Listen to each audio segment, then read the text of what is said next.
네, 부모교회에 계신 여러분을 환영합니다. 쉐마 이스라엘 들으라 찬양하겠습니다.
쉐마 3제 찬양 하겠습니다.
우리가 환난 중에도 즐거워하니 환난은 인내를, 인내는 연단을, 연단은 소망을 이루는 줄 알미로라.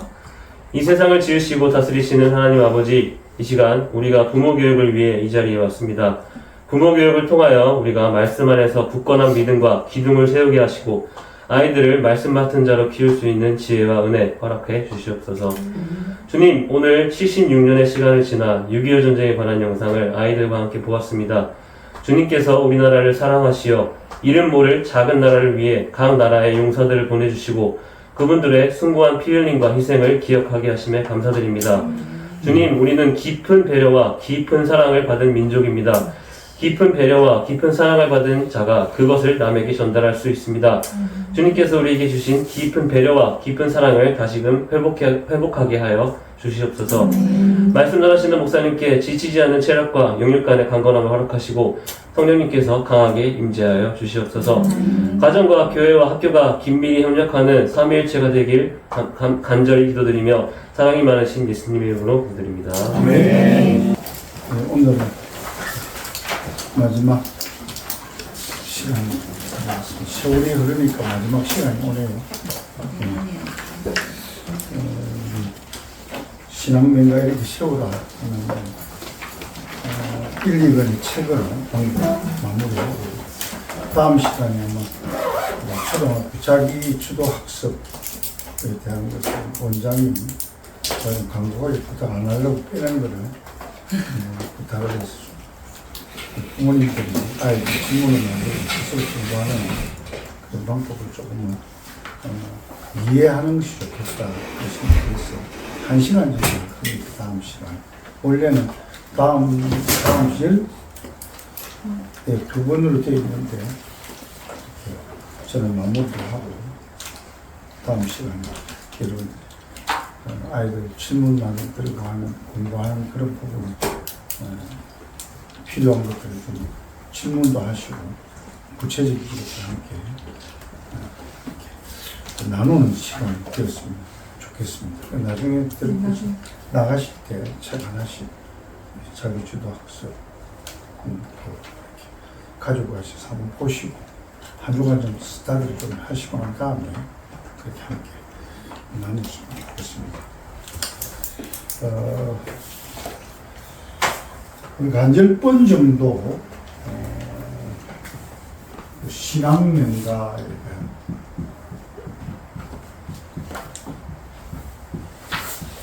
신앙명가 가정 그래서 가정은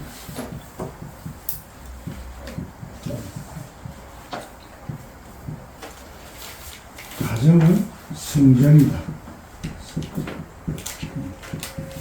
홀리 플레이스.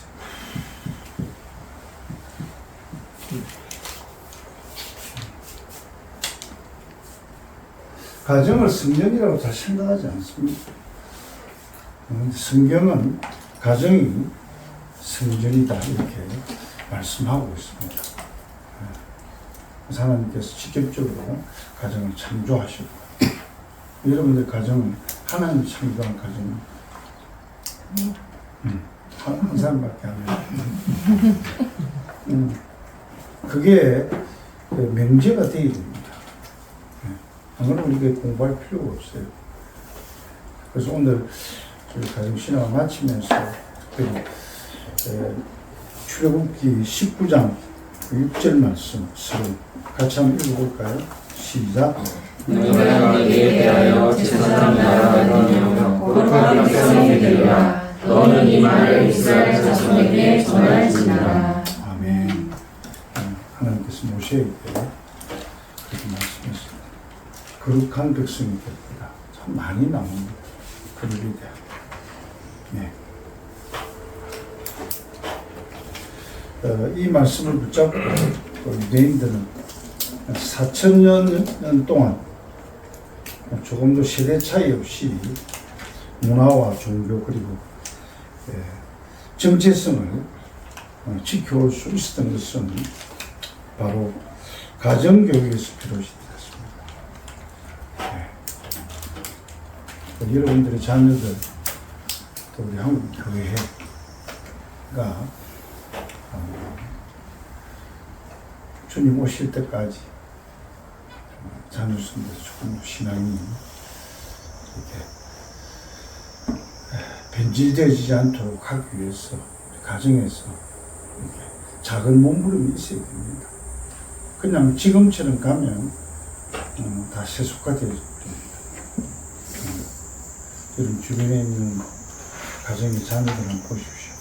벌써 핸드폰을 손에 들려주는 그 순간부터 아이들은 수평문화에 젖어들어요. 가정이 거룩하고 또 가정이 경건하지 않으면 교회가 허약해질 수밖에 없습니다. 개구리가 죽는 그 과정처럼 사탄은 계속 가정을 그렇게 파괴합니다.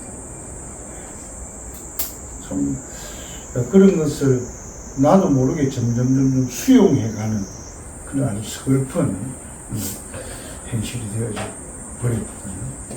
그래서 이혼하는 것에 대해서도 굉장히 수용돼요. 심지어는 동성애에 관한 것도 아주 수용적입니다. 그래도 우리는 유교적인 그런 어떤 문화 속에서 있어서 조금 아직까지 남아있는 것 같아요. 그런 부분들이. 근데 서구는 그렇지 않습니다. 완전 맛이 가버렸어요. 그래서 대부분의 나라들이 다 동성애를 허용했습니다. 우리도 시간이 얼마 안 남은 것 같은데 여러분들 뭐 그런 부분들에 대해서는 우리 자신들보다는 우리의 다음 세대들을 위해서 그렇게 대적해야 됩니다. 동성애에 대한 그것은 반성경적이고 반인륜적인 거거든요. 그것을 조금이라도 수용하려고 그렇게 하면 목사님들 중에서도 수용하려고 하는 것이 정치인들의 자기들 표를 위해서 그렇게 할 수 있다고 저는 생각합니다. 그러나 종교인은 그래서 기독교를 떠나서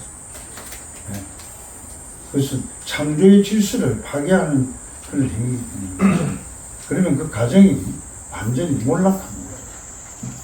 생명을 바쳐가면서 우리가 거룩을 지켜야 우리 가정이 주님 오실 때까지 신앙의 밀가가 될 수가 있다는 거 우리가 명심했으면 좋겠습니다.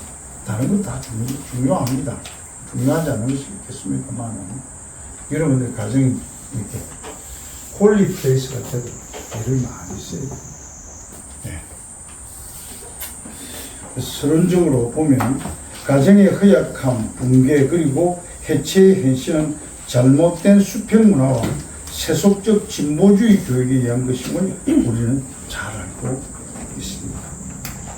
가정신학은 한마디로 어떻게 하나님의 백성이 하나님이 원하시는 대로 세월이 지날수록 더 많이 생육하고 번성하여 땅에 충만하느냐 하는 것이죠. 그 목적은 하나님께 영광을 돌리기 위해서입니다. 영광입니다. 그래서 영광에 관한 것 우리 교회에서도 많이 이야기했고요. 여러분들에게도 이야기를 했습니다.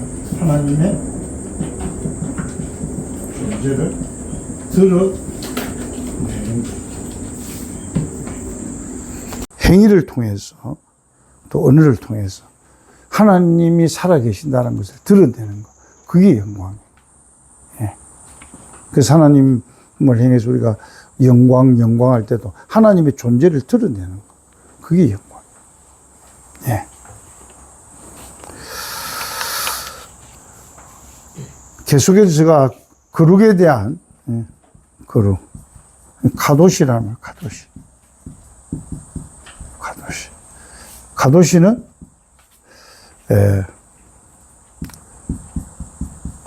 분리,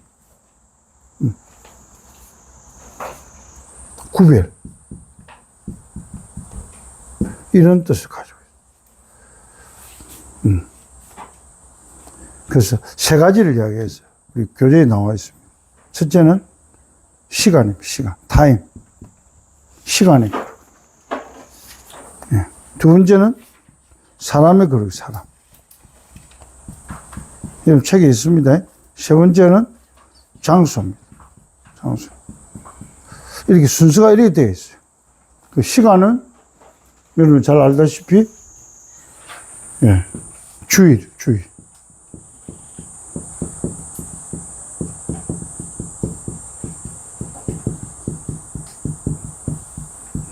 절기. 알겠죠? 6월절. 이런 것들도 딱 그냥 시간이 딱 한정되어 있습니다. 예. 그래서 하나님께서 창조하시고 6일 동안 창조하시고 7일 이제는 쉬셨다. 여기 안식이 나오는 거, 안식. 지금은 주일.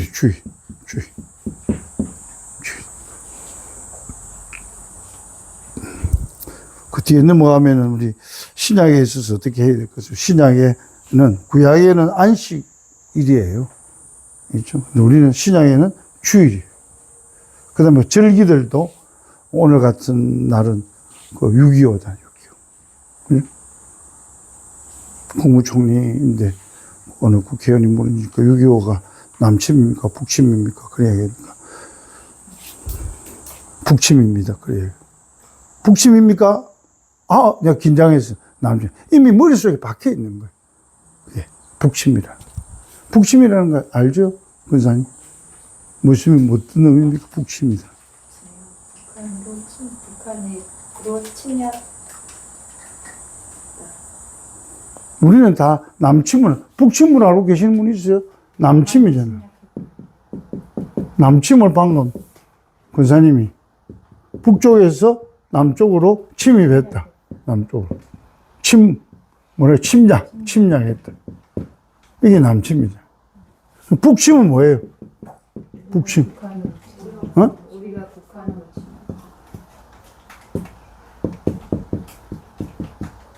한국이, 남한이 북한을 침략했다. 완전 거꾸로 된 거죠. 우리 아빠들 중에 그렇게 생각하는 사람 있어요? 북침? 북침인 거 아니에요? 미국하고 우리나라하고 딱 연합해가지고 북한을 침공한 거. 맞습니까? 이게 정치의 문제가 아닙니다, 이건. 이거는 히스토리, 역사의 문제, 역사. 역사는 팩트입니다, 팩트. 디오리가 아니에요, 디오리. 디오리가 아닙니다. 팩트예요, 팩트. 디오리는 이론, 이념, 이데올로기. 그게 아니에요, 역사. 예, 팩트입니다. 받아보시죠. 역사는 팩트다. 팩트. 꾸미면 안 돼. 북침했다는 것은 이념입니다. 이데올로기. 있죠? 그건 팩트 아니잖아요. 팩트를 아닌 거를 이념으로 꾸며서 북칩니다. 그래. 많은 사람은 그걸 알고 있어요. 국무총리가 될 사람도 북칩니다. 저는 오늘 인터넷 잠깐 보면서 깜짝 놀랐어요. 북침이에요? 그래, 물어 다시. 아니, 제가 긴장을 했어. 북침. 이미 그 사람의 머릿속에는 북침이라는 것이 딱 박혀 있는 거예요. 그래, 물으니까 바로 튀어나오는 거예요. 생각하려거든. 그 사람은 그렇겠어요? 네. 그래서 6.25에 관한 것도 오늘 내가 그거 하면서 한번 6.25 전쟁에 관한 영화를 하나 뽑아서 아이들에게 보여주라고 해서 아이들 보고 하면 많은 것을 느꼈을 거예요. 잘 몰라요, 아이들. 우리가 이게 가르치면서, 야, 그 6.25는 미군들하고 우리 한국군이 북한을 점령하기 위해서 침략한 거다. 그걸 가르치면 아이들 나중에 뭐예요? 북침을 알아요. 그래서 팩트를 가르치기 위해서 오늘 보여주라 그랬는데, 그거는 우리가 이 절기에 관한, 신약에서 절기에 관한, 그죠? 네. 그 다음 우리 신앙적으로 말할 때는 뭐, 우리나라의 어떤 역사적인 뭐 8.15라든지, 8.15, 3.1절이라든지, 뭐 6.25라든지 이런 시간에 관한 거, 절기에 관한 거. 그 다음에 우리는 성탄절이라든지, 그 다음에 고난주간이라든지 주간, 부활주일, 뭐 감사주일 등등 이런 시간에 관한 거. 그 아이들의 사고 속에 그게 가도시로 자리 잡아요. 그룹으로. 예. 다른 아이들이 북침을 해도 6.25를 통해서 남침이다.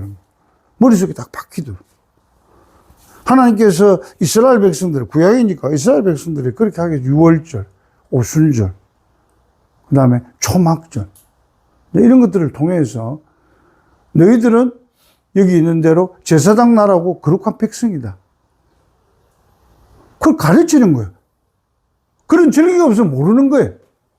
안식일을 통해서 하나님이 너희들을 선택했고, 너희들은 하나님의 백성이라는 것을 그 일주일마다 안식일을 지키면서 머릿속에 딱 박히게 만드는 거예요.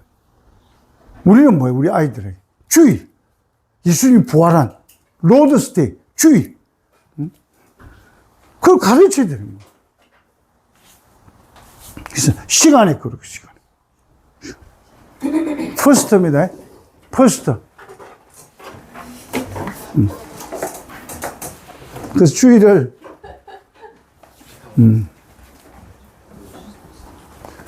이 도표에 여러분 한번 넘겨보세요. 도표에 보면은 많이 신약 시대에 있어서 시간의 거룩에 한번 보십시오. 초창기에는 시간의 거룩, 주의를 잘 지키다가 시간이 지나면서 약해졌다. 저 자신부터 그랬죠. 저는 학교 다닐 때 주일날 공부, 책도 못 봤습니다. 12시부터 12시까지. 그러니까.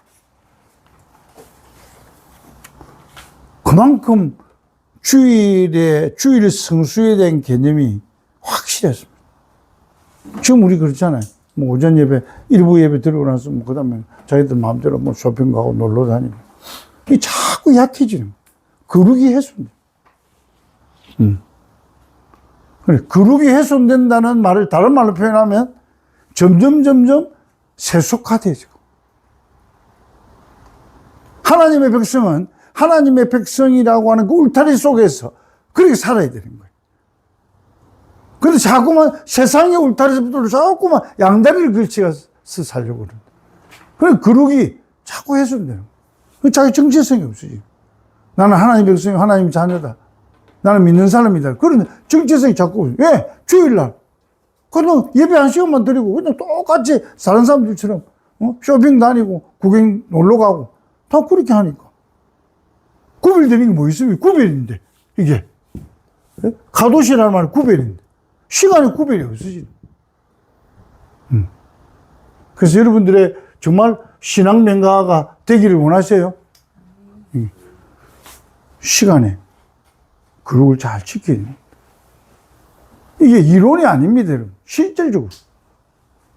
그래서 보면 신앙의 맹가를 이루었던 사람, 지금도 3대, 4대, 이제 5대째 지금 들어가는 우리 한국의 선교 역사에 보면은 그 주의를 정말 칼날처럼 잘 지켰던 사람들은 지금 완전 신앙의 맹가가 되어 있습니다. 신앙의 맹가. 그 자녀들이 잘 되고, 예. 신앙생활을 아주 잘합니다. 3대째, 4대째. 그래서 어떤 여러분 간증들을 보면 우리는 4대째입니다. 그렇게 이야기하면서 간증하는 거 들어보잖아요. 물론 뭐 1대 잘 믿는 사람도 있지만은, 신앙의 맹가를 이루기 위해서는 주일 성수, 칼날처럼 잘 지켜요. 그 다음에 사람입니다. 사람에 관한 게 나오지. 하나님께서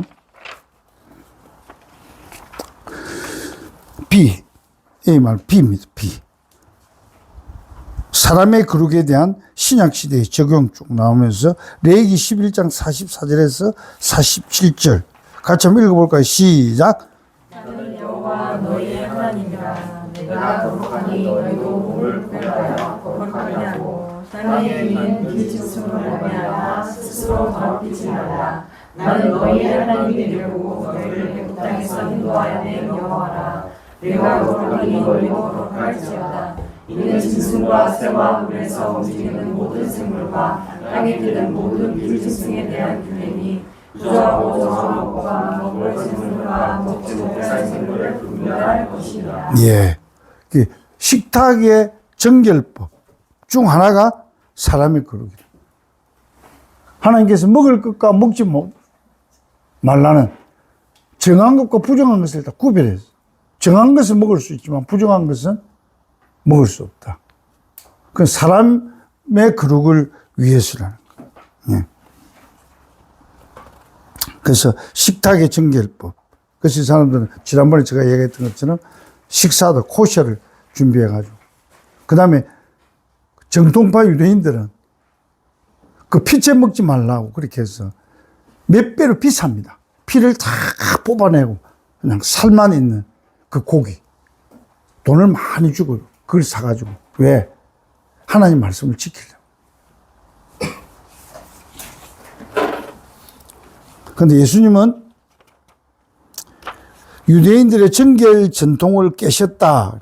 뭐 없앴다는 것이 아니라 너무 외형적으로 본질을 놓치고 외형적인 것에 치중하다가 보니까 또 그것이 다른 사람을 정죄하는 하나의 수단이 되다 보니까 예수님은 그 부분에 대해서 이렇게 그 전통을 깨뜨리셨다. 그게 필요하지 않다는 말이 아니에요. 예. 본질이 빠져있는 껍데기만 붙잡고 있으니까 예수님은 그것을 지적한 것이죠. 여러분들 나중에 한번 그 사도행전 10장 한번 토의도 한번 해보시기를 바랍니다. 응? 바울도 마찬가지. 응. 유대인과 이방인 사이에 거룩의 장벽을 무너뜨린 사람이 바로 바울입니다. 갈라디아서 2장 15절, 16절 밑에 있죠. 같이 한번 읽어볼까요? 시작. 우리는 너의 유대인이여 이방 죄인이 아니오되 사람이 이렇게 되는 것은 율법의 행위가 말미암이하여 오직 예수 그리스도를 믿음으로 말미암는 줄 알고 우리도 그리스도 예수를 믿나니 이는 우리가 율법의 행위로서가 아니고 그리스도를 믿음으로써 의롭다함을 얻으려 함이라. 율법의 행위로서는 의롭다함을 얻을 자체가 없느니라. 네. 믿고 난 다음에 우리가 행위를 중요시 여기는 것이지 행위를 통해서 우리가 그렇게 되어지는 것이 아닙니다. 그래서 아브라함에 대한 이야기를 할 때도 하나님께서 아브라함을 믿음에 그를 어렵게 여겼다. 그렇게 말씀합니다. 아브라함이 순종하고 뭐 착하게 살고 그러니까 어려 여긴 것이 아니에요. 하나님을 믿은 거예요. 그래서 믿음을 제가 지난번에 여러분들이 이야기했죠. 꼭 좀 기억하면 좋겠어요. 응? 관계다, 관계. 예? 믿음. 그리고 믿음은 하나님과의 관계. 하나님과의 관계. 하나님과의 관계를 맺으면 그 사람은 믿음이 있는 거예요. 하나님 관계를 안 맺으면 그걸 믿음이라고 할 수 없어요. 그래서 그 관계가 자꾸 돈독해지면 믿음이 좋아져요. 하나님을 더 깊이 알아. 네. 하나님을 깊이 알아가면서 하나님의 말씀 순종하게 되죠. 믿음이 좋은 거예요. 응? 믿음은 하나의 어떤 이론이 아니잖아요. 그죠? 믿음은 바라는 것들이 실상이 실상. 실제지. 그리고 보지 못하는 것들의 증거들, 위트니스. 그러게. 믿음. 행위가 아니다. 바울이 그렇게 로마서에서 갈라디아에서 강조를 많이 해요. 왜냐하면 자꾸만 유대인들은 행위를 가지고 구원을 얻어야 된다고 생각해요. 그 신뢰가 뭐예요? 할례 안 받으면 이스라엘의 어떤 공동체 속에서 죄야 된다고 생각해요. 우리가 지금 세례 중요하잖아요. 세례 안 받다고 구원 못 받는 거 아니잖아요. 똑같은 말. 자꾸만 세례 받아야 구원 받는다. 그래서 제가 고등학교 때 가정통신, 성경통신을 했어요. 통신했는데, 믿음. 플러스 세례. 침례교회였던 내가 뒤에 알아보니까. 세례는 구원. 여기다 도식을 줬잖아요. 마지막 시험을 치는데 믿음 부러지고 갈로를 해놨어. 나는 믿음, 너? 구원받는 것이. 요래 했거든. 좀 불합격했어. 그렇게 생각하는 사람도 있다니까, 유대인들처럼. 하나님을 믿었지만은 할례 받아야 구원받는다. 끊임없이 바울이 선교 여행을 다니면서 그 지역마다서 교회를 세웠는데, 거기에 유대인들이 들어와가지고, 교회 안에 들어와가지고, 너희들 바울이 전하는 그 복음만 믿어가지고, 구원받는 거 아니다. 할례 받아야 된다. 자꾸만 믿음 플러스 행위를 강조를 하는. 그래서 거기에 대해서 이제 로마서를 통해서 로마인들에게 그렇지 않다는 것을, 특별히 갈라디아 지역, 지금 갈라디아 강의하려고 준비를 하는데, 갈라디아였어요. 계속 거기 유대인들이 들어와가지고. 다른 말로 말하면 행위주의자들이 들어와. 네. 행위가 중요하잖아요. 그러나 행위는 뭐예요? 믿음이라고 하는, 뭐, 여러분, 시시공, 믿음이라고 하는, 기차 코페의 뒤에 따라오는, 요거는 엔진, 믿음. 뒤에 그 칸은 뭐예요? 행위가 따라오는 거, 믿음이 따라오는 거. 그 앞으로 가는 거예요. 행위가 가는 게 아니라니까. 그래서 자꾸 머릿속에 그런 생각이 들어있다는 거예요. 할머니, 천국 갈 자신이 있어요? 목사님, 제가 한 것이 있어야죠. 한 것이 있어야 천국 가죠. 한 것이 없다. 할머니, 한 것으로 행위로 가는 게 아닙니다. 주 예수를 믿어라. 그래야 너네 집 구원을 얻는다. 믿음으로 구원받는 거 아니에요. 제가 그래서 하나 앞에 섰을 때 뭐가 한 것을 내놓아야 제가 천국 갈 수 있죠. 그렇게 이야기했다는 이야기가 있잖아요. 자꾸만 믿어야 구원받는다. 그렇게 이야기해도 뭔가 해야 구원을 받는다. 이렇게 생각. 그 유대주의자, 행위주의자. 그래서 바울이 그걸 깨뜨리기 위해서 굉장히 예를 많이 썼습니다. 그래서 갈라디아서 여러분 읽어보면은 무슨 방금도 읽어보셨어야 합니다만은 고린도 전서 6장 15절 17절에도 마찬가지. 같이 한번 읽어볼까요? 시작. 너희는 그리스도의 지체인 줄을 알지 못하느냐? 내가 그리스도의 지체를 가지고 성령의 지체를 만들겠느냐? 결코 그럴 수 없느니라. 장녀와 여자는 그와 한몸인 줄을 알지 못하느냐? 일렀으되 그의 한 육체가 된다 하셨나니 주와 다른 자는 한 영이라. 아멘. 아멘. 예. 그래서 사람의 그루. 그 다음에 그 첫째, 둘째, 셋째입니다. 장소의 그루. 장소는 어디라 그랬습니까? 두 가지인데. 장소는 가정하고 교회입니다.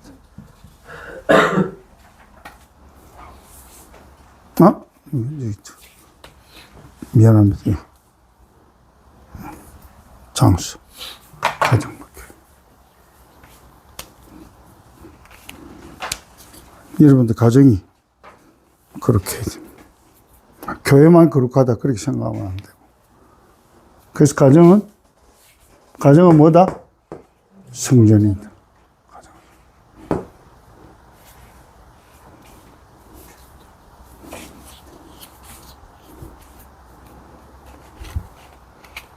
참 어려운 것 같아요. 그래서 그 도표를 여러분 책에 있는 것을 그대로 해놨습니다. 시간의 그룹, 장소의 그룹, 사람의 그룹, 구약시대, 신약시대.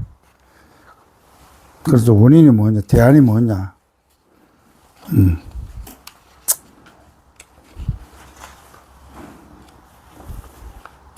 제일 밑에 보면 신약시대에 있죠. 신약시대에 기독교인에게는 구약시대에 없었던 보혜사 성령님이 계신다. 그분의 능력을 힘입어 사명감을 갖고 위의 제안을 실천해야 된다. 예. 다른 말로 이야기하면 구약을 신봉하는 유대인들은 그 성령님의 도움 없이 자기들의 힘으로 하는 거예요. 그러니까 힘든 거예요. 그렇게 하다 보니까 본질을 다 놓쳐버리고 외형적인 것만 붙잡고 그렇게 지금까지 달려오게 되는 거예요. 그래도 자기들은 자자손손 세대 차이 없이 지금까지 내려왔다면 오늘 신약시대에 사는 저와 여러분들은 예? 영, the Holy Spirit, 예? the Holy Spirit, the Holy Spirit, Holy Spirit, 거룩한 영. 우리가 예수님을 믿는 순간에 성령님 우리 속에 내주하십니다. 아멘? 우리 속에 내주하십니다. 그래서 예수님을 믿으면서 우리가 갈등하는 것도 결국은 내 안에 있는 육체의 소욕과 성령님의 소욕이 이렇게 서로 싸우기 때문에 그 갈등이에요. 예수 믿지 않는 사람은 갈등이 없습니다. 그런데 예수 믿는 사람은 아직 내가 부족한 것이 많이 있어도 내 속에서 이 스트러글이 자꾸 일어나는 거예요. 왜? 성령님은 홀리, 비홀리, 거룩하게 되기를 바라는데 내 육체의 소욕은 자꾸 세상적인 걸 따라가요. 그러니까 그 두 개가 뭐예요?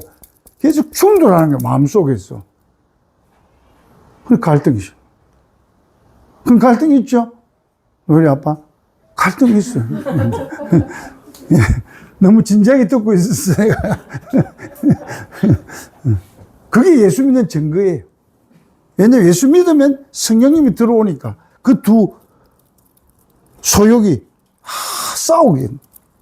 그게 갈등이죠.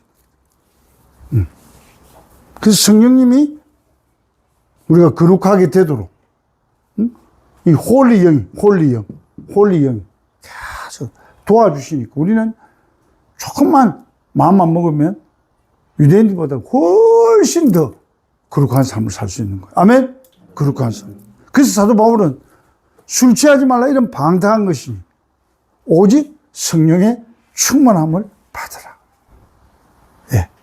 계속적으로 받는 걸 말합니다.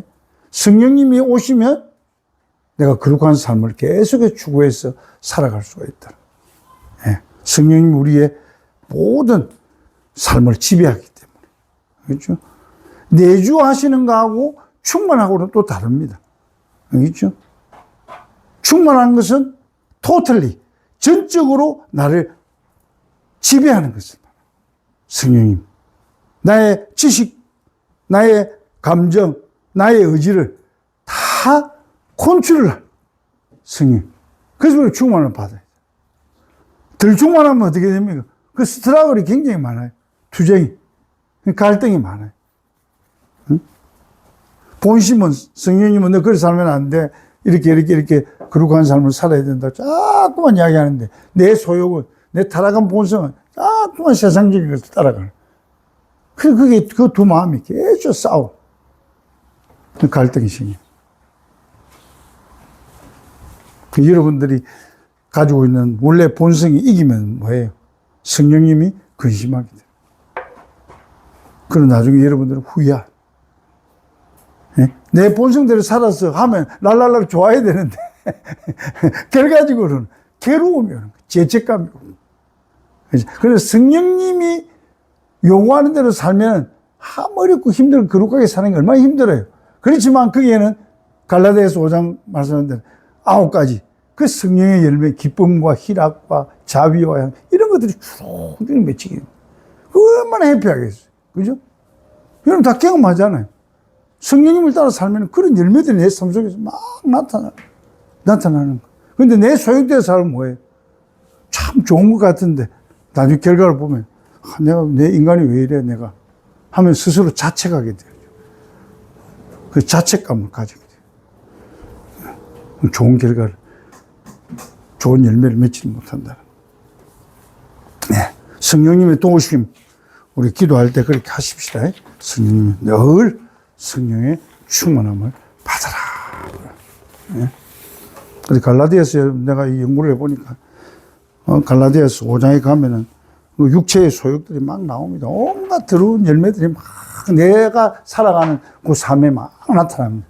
근데 성령이면은 희락과 화평과 오래 참음과 자비와 양성과 온유와 충성과 질제다. 그 9가지 열매들이. 그 9가지 열매를 제가 딱 이렇게 해가지고 보니까 그게 예수님의 성품이에요. 예, 예수님의 성품.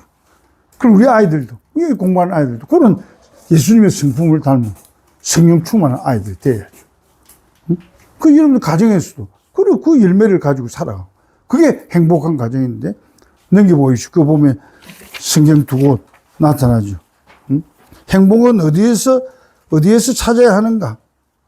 응? 행복에 두 가지 조건이 있어요. 시편 127편, 128편. 우리 잘 아는 말씀 한번 펴보십시오.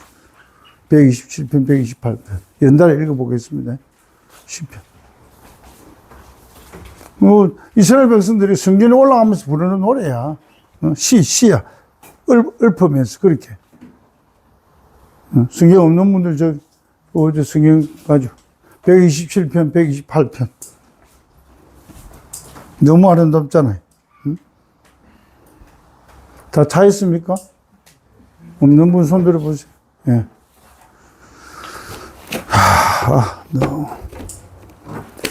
우리 친구들 거의 다 외울 거야, 아마. 내가 늘. 자, 같이 한번 쭉, 15, 읽어보겠습니다. 시작. 여호와께서 집을 세우지 아니하시면 세우는 자의 수고가 헛되며 여호와께서 성을 지키지 아니하시면 사슴에 깨어있음이 헛되다. 너희가 일찍 일어나고 늦게 누우며 수고의 떡을 먹으니 헛되다. 그러므로 여호와께서 그의 사랑하시는 자에게는 전함을 주시는도다. 보라 자식들은 여호와의 기업이요 내 열매는 그의 상급이로다. 젊은 자의 자식은 장사의 수중의 화살 같으니 그것이 내 화살통에 가득한 자는 복되도다. 그들이 성문에서 그들의 원수와 담판할 때에 수치를 당하지 아니하리로다. 아멘. 128편 시작. 여호와를 경외하며 그의 길을 걷는 자마다 복이 있도다. 내가 내 손이 수고한 대로 먹을 것이다. 내가 복되고 형통하리로다. 내 집 안방에 있는 내 아내는 결실한 포도나무 같으며 내 시가에 둘러앉은 자식들은 어린 감람나무 같으리로다. 여호와를 경외하는 자는 이같이 복을 얻으리로다. 여호와께서 시온에서 내게 복을 주실지어다. 너는 평생에 예루살렘의 번영을 보며 내 자식의 자식을 부를지어다. 이스라엘에 평강이 있을지어다. 아멘. 아멘. 예. 헐 유대인들은 회당에 올라가면서, 성전에 올라가면서 이 노래를 부르며 간 거예요. 그 아름다운 가정의 모습 아닙니까, 여러분? 127편은 자녀들이 많이 태어났어요. 자녀들에 대한 복이. 128편은 하나님을 경외하면서 하나님의 말씀을 따라 살아갈 때에 가정의 그 모습이 아름다운 아내의 모습, 그리고 자녀들이 둘러앉아 있는 그 모습이, 감람나무, 우리나라는 감람나무가 잘 없잖아요. 올리브 칠이거든요. 근데 팔레스타인은 이 감람나무가 얼마나 많은지 모릅니다. 예. 그래서 감람산도, 그 감람나무가 많아서 감람산이라 그렇게 말합니다. 예수님 승천한 곳이고, 그 밑으로 쭉 내려오면은 기도론 시내를 따라 내려오면 거기 게세마네 그 동산이, 얕은 동산이 있어요. 그 게세마네 동산은 전부 다가 올리브 추리입니다. 저는 제가 존 스토트 만나기 위해서 그렇게 가는 거예요. 제가 8월 15일에 만났거든요. 그러니까 8월 초순에 제가 이집트를 통해가지고 예루살렘하고 그쪽으로 쭉 갔는데 그때가 여름이었어요. 그리고 지금 이제 7월 말 되니까 올리브가 정말 가지가 찢어질 정도로 이런 감람 열매들이 그냥 이 가지에 막 쫙 늘어져 있는데, 그래서 내가 어린 자녀들이 어린 감람나무 같다는 그게 제가 머릿속에 그만큼 자녀들이 번성해서 그 가정이 창세기 1장 28절 말씀하고 있는 것처럼 생육하고 번성하고 땅이 충만히 하라고 그 말씀 그대로 그런 복을 받아 누리게 된다. 그래서 이 조건 두 가지죠. 하나는 하나님을 경외하는 것이고, 그 다음에 하나님 말씀을 따라 걸어가는 것. 순종하는 삶. 그게 행복의 조건입니다. 응? 요새 우리나라는 대통령부터 해서 주식에 투자해가지고 주식을, 지금 현재 주식이 모이면 주식이다. 우리 목사님들 만나니까 주식 이야기만. 나는 주님 이야기하면 좋을 건데 주식 이야기만 해. 주식이 많이 올라서 여러분 기분 좋고 행복합니까? 근데 그 애널리스트들이 이야기하더라고. 올라갈 때는 참 기분이 좋고 늘 이렇게 보고 이러는데 좀 이렇게 폭락장이 오면 가슴이 두근두근, 이거 내 돈 다 빠지는 거 아닌가? 그 어떤 장로님이 며칠 전에 그렇게 이야기하더라고. 자기는 퇴직금을 받아, 오래전에 이야기.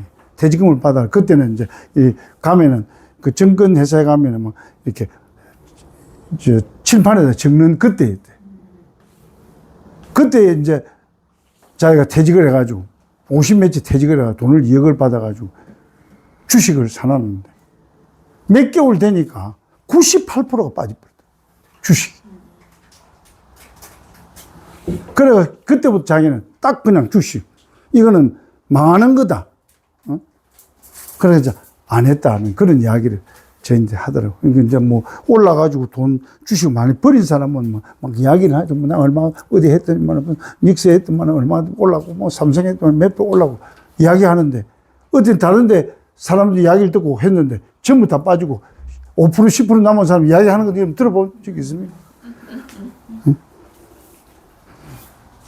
네. 그 조금은 중독성이 있다 그러더라고요. 중독성이 있는 것은 우리에게 절대 행복을 못 줍니다. 그거 아셔야 돼요. 중독성이 있는 것은 여러분 행복. 마약 중독성이 있잖아요. 그냥 여러분 안 맞아봤죠? 저도 안 맞아봤는데 그냥 천국처럼 그렇게 느끼신대. 맞아. 그래서 그걸 못 끊는다는 거예요. 그 한 번 내 속에 그게 마약을 통해서 어떤 그 판타지아를 경험하고 나면 그거를 잊지를 못하는 거예요. 그 쾌락, 그 기쁨.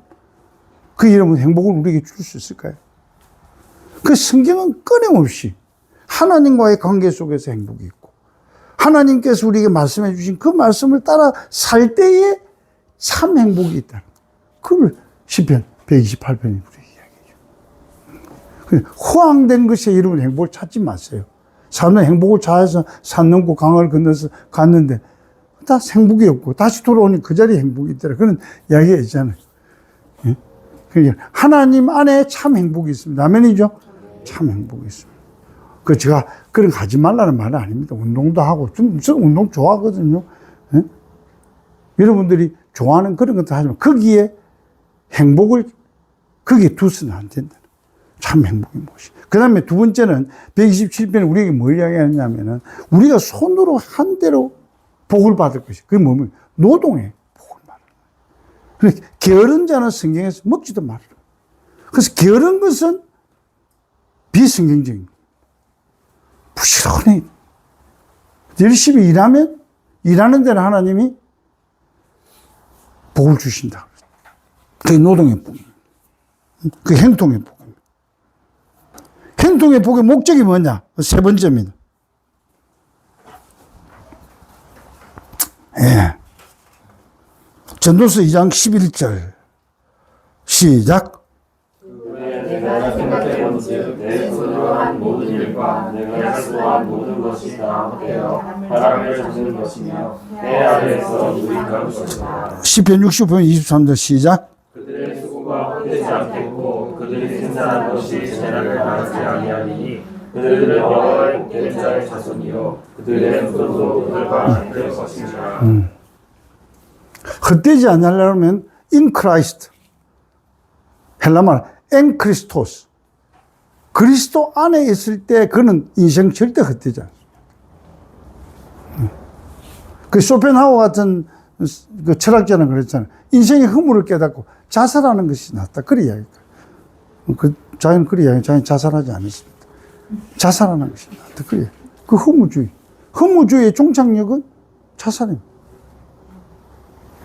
그것은 out of Christ, 그리스도 밖에 있을 때 그런 인생은 헛된 겁니다. 그러나 in Christos, 그리스도 안에 있을 때 거기에 참된 인생의 의미가 있고 거기에 진정한 행복이 있다 하는 것을 여기서 말씀하고 있습니다. 자, 행통에 대한 복의 목적이 뭐냐? 몇 가지 나와 있죠. 첫째로 행복한 가정의 복을 위한, 여러분들 가정이 행복하더라. 두 번째는 기쁨을 주는 아내의 복을 위한, 세 번째는 희망을 주는 자녀의 복을 위한, 네 번째는 평생의 예루살렘의 번영을 보는 복을 위함입니다. 그래서 하나님께서 노동의 복과 행통의 복을 받은 사람에게 덤으로 주는 두 가지 복이 더 있습니다. 하나는 평생의 예루살렘의 번영을 보면 국가적인 복. 두 번째는 내 자식의 자식을 대가 끊어지지 않는다. 번성하게 됩니다. 네, 대가 끊어지면 안 돼. 네. 저는 자라면서 그랬어요. 어떤 가정에 보면 자녀들이 많이 태어나가지고 번성합니다. 저 집은 참 복받은 가정이다. 그 옛날 어른들이 그런 이야기를 하더라고요. 근데 어떤 가정은 땅도 많고 뭐 돈도 많고 하는데 자녀들이 안 나는 거예요. 자녀들은 대가 끊어져 버려요. 돈 있으면 뭐 하겠어요. 그렇잖아요. 땅 많이 있으면 뭐 하겠어요. 대가 끊어져요. 그 진정한 복은 자식의 자식을 보고, 여러분 자녀를 통해서 또 자식을 보고, 또 고손자를 보고, 주님 오실 때까지 자녀들이 그 3대, 4대가 모이면, 몇십 명이 모이는 그런 가문이 돼. 그게 신앙의 맹가죠. 그죠? 네. 그래서 자녀들 잘 키워서 자녀들이 번성하는 복. 다섯 번째, 대를 이어서 자식의 복을 얻기 위함이고, 여섯 번째는 이스라엘의 평강의 복을 얻기 위함입니다. 자, 저는 오늘 이로써 신앙명가 이렇게 세워라. 읽은가 이거는 다 마쳤습니다. 수고했습니다, 여러분들.